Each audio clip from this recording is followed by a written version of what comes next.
ప్రతిరోజు జనవాణి కార్యక్రమం నిర్వహించేందుకు శ్రీకారం చుట్టారు ఆయన.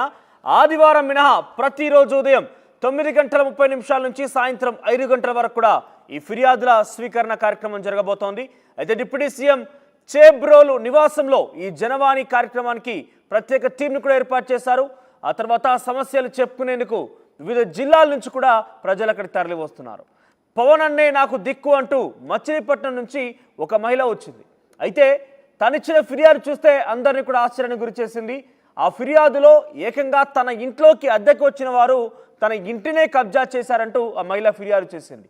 తన పొలం ఇల్లు ఇప్పించాలంటూ కూడా పవన్ కళ్యాణ్కి ఆ మహిళ దరఖాస్తు చేసుకుంది. ఈ రకంగా రోజు అంటే మొదట్లో ఇప్పుడు ఈ ప్రక్రియ ప్రారంభంలో ఉంది కాబట్టి చాలా వేల సంఖ్యలో దరఖాస్తులు వస్తున్నాయి.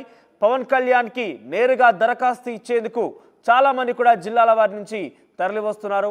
ఇప్పుడు ఈ వార్తలు హైలైట్ అవుతున్నాయి. ఆంధ్రప్రదేశ్లో మరొక కార్యక్రమం శ్రీకారం చుట్టింది.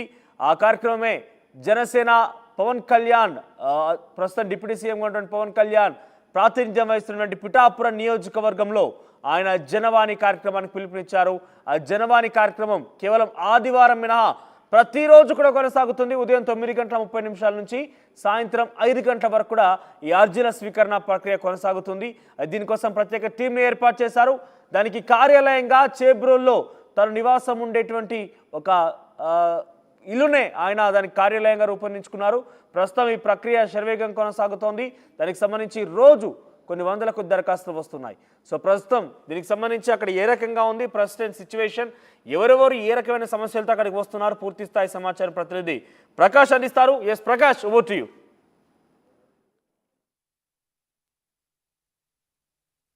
పవన్ కళ్యాణ్ తన సొంత నియోజకవర్గంలో ప్రజా అర్జీల స్వీకరణ అనేది కూడా తన సొంత నియోజకవర్గం సొంత ఇంట్లోనే ఏదైతే చేబ్రోలులో తన నివాసం వద్ద పెట్టారు. అలాగే జనవాణి కార్యక్రమం తన ఏదైతే పార్టీ పెట్టిన నుంచి కూడా ప్రజల నుంచి ఒక అభిప్రాయాలు సేకరణ చేసుకున్నారు. అలాగే అర్జీలు కూడా సేకరిస్తున్నారు. దాన్నే అధికారంలోకి వచ్చిన తర్వాత ఉప ముఖ్యమంత్రి పవన్ కళ్యాణ్ తన చేబ్రోలులో నివాసం ఏదైతుందో అక్కడ జనవాణి కార్యక్రమం పెట్టి ప్రజా సమస్యలను అయితే తెలుసుకున్నారు. ఇప్పటికే అధికారికంగా మనకు తెలిసిందే పిఠాపురం నియోజకవర్గంలో నెలకి 2 సార్లు అధికారికంగా కలెక్టరే ఇక్కడ ప్రజా ఫిర్యాదుల స్వీకరణ కూడా చేస్తున్నారు. అంతేకాకుండా తన సొంత నివాసం వద్ద ప్రతిరోజు కూడా అర్జీలు స్వీకరించేందుకు కూడా ఇక్కడ ప్రత్యేకమైనటువంటి డెస్క్ ఏర్పాటు చేశారు. ఇక్కడ ఉన్నటువంటి ప్రత్యేకమైనటువంటి టీము గతంలో చెప్పిన విధంగానే తన కార్యాలయం వద్ద ఏదో ఒక ఆఫీసు పెడతాను, అక్కడ కార్యాలయంలో ప్రజల సమస్యలు నిరంతరం తీసుకునే విధంగా ఎన్నికల ముందు కూడా తన హామీ ఇచ్చిన పరిస్థితి. ఆ విధంగానే జనసేన అధినేత పవన్ కళ్యాణ్ తన నివాసం వద్ద ప్రతి రోజు కూడా ఉదయం 9:30 నుంచి సాయంత్రం 5 గంటల వరకు కూడా ప్రజల నుండి అర్జీలు స్వీకరించేందుకు అన్ని విధాలుగా కూడా ఇక్కడ ఏర్పాట్లు కూడా చేసినటువంటి పరిస్థితి. నియోజకవర్గంలో ఉన్నటువంటి వారే కాకుండా ఈ యొక్క పిఠాపురంలో ఉన్నటువంటి ఉప ముఖ్యమంత్రి నివాసానికి రాష్ట్రంలో నలుమూల నుంచి కూడా ప్రజలు వస్తున్నారు. తమ అర్జీలను కూడా తమ ఫిర్యాదులను కూడా చేస్తున్నటువంటి పరిస్థితి ఉంది. అనేక రకరకాల సమస్యలు చెప్పుకుంటున్నటువంటి పరిస్థితి ఉంది. తన సొంత నియోజకవర్గంలో కూడా ఇక్కడ అర్జీలు జనవాణి కార్యక్రమం పెట్టడం నేపథ్యంలోనే ప్రధానంగా మచిలీపట్నం నుంచి కూడా మహిళ ఇక్కడికి రావడం జరిగింది. మహిళ వచ్చి తన అర్జీలని ప్రధానంగా తనకున్నటువంటి సమస్యను చెప్పుకునేందుకు అంత దూరం నుంచి కూడా ఇక్కడ రావడం జరిగింది. అలాగే ప్రధానంగా తనకున్నటువంటి ఒక ఇల్లుని ఎన్నాళ్ళ నుంచో కూడా ఖాళీ చేయడం లేదు, కొంతమంది ఆక్రమించారు, నాకు అన్యాయం జరగడం లేదు, ఎక్కడికి వెళ్ళినా సరే ఏ అధికారి కూడా పట్టించుకోవడం లేదని ఓ మహిళ అయితే ఇక్కడికి రావడం జరిగింది. ప్రస్తుతం మచిలీపట్నం చెందినటువంటి అలాగే బందర్లో తన నివాసం ఉన్నది అని చెప్పేసి ఆమె చెప్తున్నారు. మనతో ప్రస్తుతం రాజేశ్వరిగా ఉన్నారు, మాట్లాడే ప్రయత్నం చేద్దాం. చెప్పండి, మీరు పవన్ కళ్యాణ్ నివాసానికి ఎందుకు వచ్చారు, అసలు అంత దూరం నుంచి మీరు ఇక్కడ రావడానికి కారణం ఏంటి? 2 సమస్యలు ఉన్నాయి. మొదటి సమస్య, మా ఇల్లు మచిలీపట్నం నిజాంపేటలో ఉంది. నా పేరు కేదారేశ్వరి, నిజాంపేటలో ఉంది. ఆ ఇల్లు గత 3 ఏళ్లుగా కబ్జా చేశారు మా నాన్నగారు చనిపోవటంతో. అది నేను అక్కడికి చాలా చెప్పి చూసా, ఆర్పేట సిఐ గారితో, ఎస్పీ గారితో 2021 నుంచి కూడా ఆగస్టు నుంచి. నా రిపోర్ట్ని వాళ్ళు పట్టించుకున్నారు. అక్కడ డబ్బులే మాట్లాడుతున్నాయి. ఆ ఇంట్లో ఉన్న నన్ను గ్యాస్ పొయ్యిలు, బట్టలు అన్నీ కూడా ఎత్తుకుపోయారు. I went to the collector. Those days collector Basha గారు ఉన్నారు. It's the crime, it's the fundamental right అని నేను అడిగాను. ఆయన డిఎస్పీకి రాశారు. అసలు ఆ రిపోర్ట్ ఇచ్చిన అసలు ఎక్కడికో వెళ్ళిపోయేవాళ్ళు, ఆడవాళ్ళు కానీ ఎవరైనా కానీ. వాళ్ళు మళ్ళీ నాకు కనిపించేవాళ్ళు కాదు ఫోన్ చేసినా కానీ. ఇదేదో ఒక మాయలాగా ఉందనిపించేది. అలాగే ప్రతి 15 రోజులకి ప్రతి నెల రోజులకి రిపోర్ట్ ఇస్తూ ఉన్నా. అయినా ఇంట్లో వాళ్ళని ఒక్కసారి కూడా ఎవరో పిలిపించలా. It's the crime. నన్ను వాళ్ళు చాలా వేధించే వాళ్ళు, ఇంట్లో అద్దుకున్న వాళ్ళు. ఆ ఇల్లు నేను వదులుకోవాల్సి వచ్చింది. పక్కకి వెళ్ళిపోయాను, గుళ్ళో పడుకునేదాన్ని. అదైపోయాక ఇంకా నాకు ఇంకో 5 ఎకరాల పొలం ఉంది. ఇవన్నీ నా బర్త్ రైట్స్, మా అమ్మా నాన్నతో వచ్చినవి. నాకు 2 కూతుళ్ళు ఉన్నారు, highly educated, they are MBBS and BTech, MSc maths and BEd and LLB. కానీ నా చదువు ఎక్కడ పనిచేయలేదు, డబ్బులే పనిచేస్తున్నాయి. I not understand what happen to them. అప్పుడు ఆ రోజుల్లో భాషా గారు ఏం చేశారంటే గూడూరు ఎంఆర్ఓ లైన్లోకి రమ్మని బివి ప్రసాద్ గారికి ఈ కేసు అప్పచెప్పారు. ఆవిడ పొలం ఎవరో కబ్జా చేశారంట, అది చూడమంటే ఎంఆర్ఓ 1 ఎండార్స్మెంట్ 3 నోటీసులు ఇచ్చారు. అవతల వాళ్ళు రాలా. ఎంఆర్ఓ కూడా నన్ను భయపెడదామని చూశాడు. MRO RI VRO Karimulla, RI madam ముస్లిం, పేరు నాకు తెలీదు, ఆర్ఐ శంకర్, ఇది మా ఆఫీసు, మేము చెప్పినట్టు వినాలి. అలా ఎలా అయితేనే 3 నోటీసులు ఇప్పించా, అవతల వాళ్ళు రాలా. టైటిల్ డీడ్ నా పేరు మార్చాలి. టైటిల్ డీడ్ అనేది డిమార్ట్లోనూ ఇంకొకటి చోట దొరకదు, కొట్టల్లో దొరకదు. ఎంఆర్ఓలు విఆర్ఓలు కలెక్టర్లు వీళ్ళే కదా చేయాల్సింది. So they not did that. మా అమ్మకి కట్నం పొలం ఇచ్చారనమాట, అది తాతల నాటి ఆస్తి. అది 2.25 మంత్రిపాలెం మొవ్వ ఎంఆర్ఓ కింద ఉంటుంది. ఆ మొవ్వ ఎంఆర్ఓ చాలా హెరాస్ చేశాడు, మంత్రిపాలెం విఆర్ఓ కూడా చాలా హెరాస్ చేశారు. కోర్టు పెట్టకుండా కోర్టు అయిపోయింది అన్నారు. ఆ మాట నేను డిఆర్ఓ కృష్ణ గారిని, వెంకటేశ్వర గారిని అడిగాను. అదే తెలియక చేసేసారన్నారు వాళ్ళని ఫోన్లో మాట్లాడించి. ఆ తర్వాత నేను ఎంఆర్ఓ కేసుల గురించి 3 సార్లు ఫెయిల్ అయింది కదా, నా పేరు మార్చాలని ఆర్డీఓ కిషోర్ గారు మచిలీపట్నంలో ఉన్నారు అప్పుడు. స్పందనలో మాట్లాడితే అందరూ వింటారు, బాగుండదని ఆఫీస్కి వెళ్ళాను. ఎందుకంటే I'm one of the educated women. ప్రజలకి గవర్నమెంట్ మీద నమ్మకం కల్పించాలి, అది నా బాధ్యత ఈ దేశ పౌరురాలిగా. ప్రధానంగా ఇప్పుడు మీ సైట్ ఆక్రమించిన వాళ్ళు అంటే ఇప్పుడు ఇల్లు ఆక్రమించారా, మీకు ఉన్నటువంటి పొలం కూడా ఆక్రమించారా? మొత్తం 2 ఇళ్ళు ఆక్రమించారు, 5 ఎకరాల పొలం ఆక్రమించారు. I'm on the road, I'm not having the ration card, I'm not having the food and cloth. అలా నేను ఫేస్ చేస్తున్నాను. ఎందుకంటే ఇది ఇలాగే వదిలేస్తే ఏమైపోద్దో తెలీదు. అప్పుడు అపరాజిత సింగ్ గారు అన్నారు గో టు కోర్ట్ అన్నారు. 3 ఆర్టీఓ నోటీసులకు రాకపోతే గో టు కోర్ట్ ఏంటి? వెన్ ఇట్స్ ఆల్ మీకు ఇంటికి సంబంధించిన పొలం సంబంధించిన డాక్యుమెంట్స్ అన్ని కూడా ఉన్నాయా మీ దగ్గర? ఒరిజినల్స్ ఉన్నాయి మీ దగ్గర? ఒరిజినల్స్ అవన్నీ నన్ను కొట్టెత్తుకుపోయారు ఇంట్లోంచి. ఎందుకంటే సామాన్లు, బట్టలు, వెండి చెంబు, 2 వెండి గ్లాసులు, మొత్తం ఫ్యానులతో సహా ఎత్తుకుపోయారండి. దీనంతటికే కారణం ఆర్పేటలో ఉన్న బేగ్ అనే అతను, అనూష్ అనే ఎస్ఐ, ఇంకా మిగిలిన పాత కానిస్టేబుల్ విమలక్ అనే కానిస్టేబుల్. నువ్వేనా మాకు 1,00,000 ఇచ్చావా అంది. నా వస్తువులపై నేను పోలీస్ స్టేషన్కి వస్తే నేను 1,00,000 ఇవ్వడం ఏంటి? ఆ ఆర్డీఓ 3 నోటీసులకు కూడా నాకేమి, అవతల వాళ్ళు రాకపోతే డిఆర్ఓ గారు అన్నారు అవతల వాళ్ళకి ఎన్ని పనులు ఉన్నాయో అన్నారు డిఆర్ఓ వెంకటేశ్వర గారు. పోయిన సంవత్సరం 2023లో. ఆ తర్వాత కొంచెం ఎలక్షన్ కూడా వచ్చింది. వాస్తవానికి అంటే ఇల్లు కావచ్చు, పొలం కావచ్చు, అన్ని కూడా కబ్జా చేశారు, ఎవరో ఇచ్చేసారు అని చెప్తున్నారు.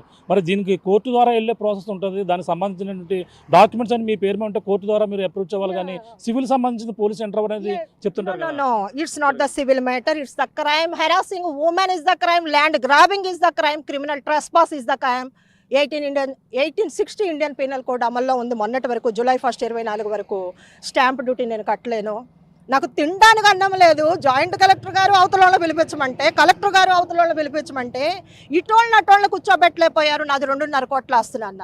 నా వెనకాల 2 పిల్లలు ఉన్నారు. పిల్లలు చదువులకి నాకు 50 లక్షలు అప్పు అయింది. వాళ్ళ బాబాయ్ గారి దగ్గర ఉన్నారు, అక్కడ స్థాయిని లాక్కున్నాడు. అంటే మహిళలను ఇలా అరెస్ట్ చేస్తున్నారు, పిల్లలకి ఏదో అన్నం పెడుతున్నాడు. ఏదో నలదమయంతులు కదని భారతదేశంలో లాగా పిల్లల్ని అక్కడ పంపించి ఆడపిల్లలకి సేఫ్టీ లేదు కదా అన్న, నాకే సేఫ్టీ లేదు కదా, అట్లా జరిగింది. అయితే ఇప్పుడు నేనేం కోరుతున్నానంటే పవన్ కళ్యాణ్ అన్నయ్య గారిని, ఆ రికార్డులన్నీ విట్నెస్ లేకుండా I never talk with others నాన్న. 3 ఎంఆర్ఓ నోటీసులు, కస్తూరి అదర్స్ గైర్హాజరు, ఊచా బాలకృష్ణ గారు వీళ్ళందరూ గైర్హాజరు. నిన్న కాక మొన్న తైలం రాజు అనే వ్యక్తి, తైలం కోటేశ్వరరావు అనే వ్యక్తి నా పొలంలోకి వచ్చి నీళ్లు పెడుతున్నారు.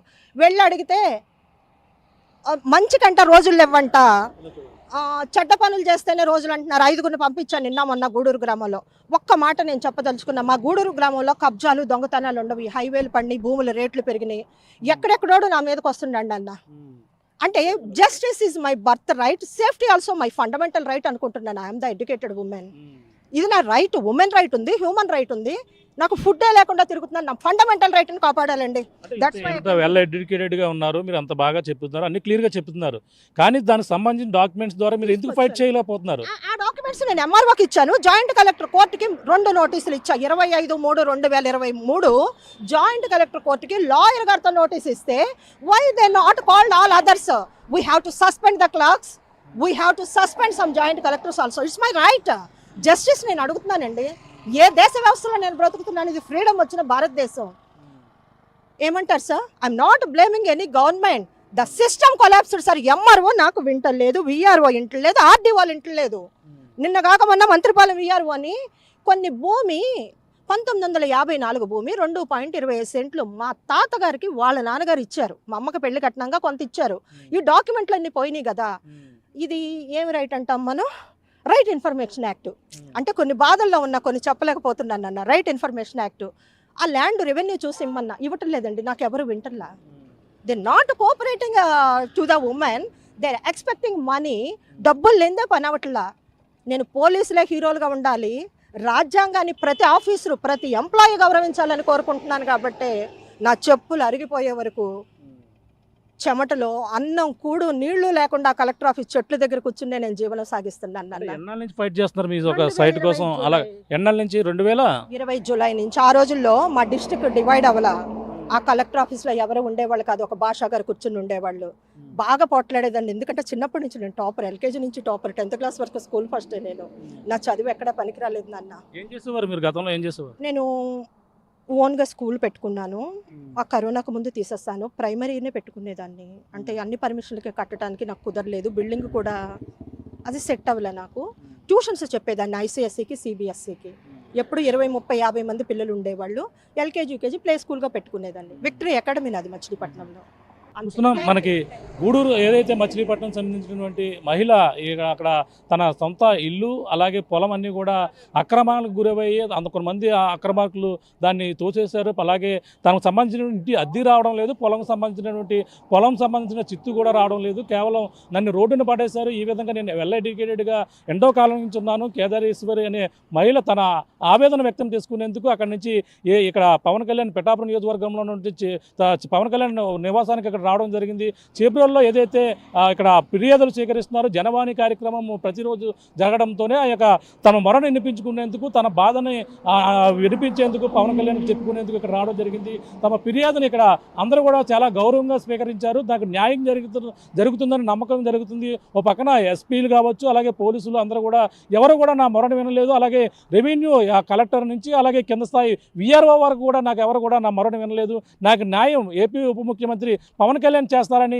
ఎవరైతే మహిళ ఇక్కడికి వచ్చి అలాగే మచిలీపట్నం సంబంధించినటువంటి మహిళ ఇప్పుడు ప్రస్తుతం గూడూరులో ఉంటున్నాను అని చెప్పేసామన్నారు. ఆమె అన్నీ కూడా క్లియర్గా మనతో ఆర్టీఓ తన బాధను చెప్పుకున్నటువంటి పరిస్థితి. పవన్ కళ్యాణ్ ద్వారానే తనకు న్యాయం జరుగుతుందని ఆవిడంతా కూడా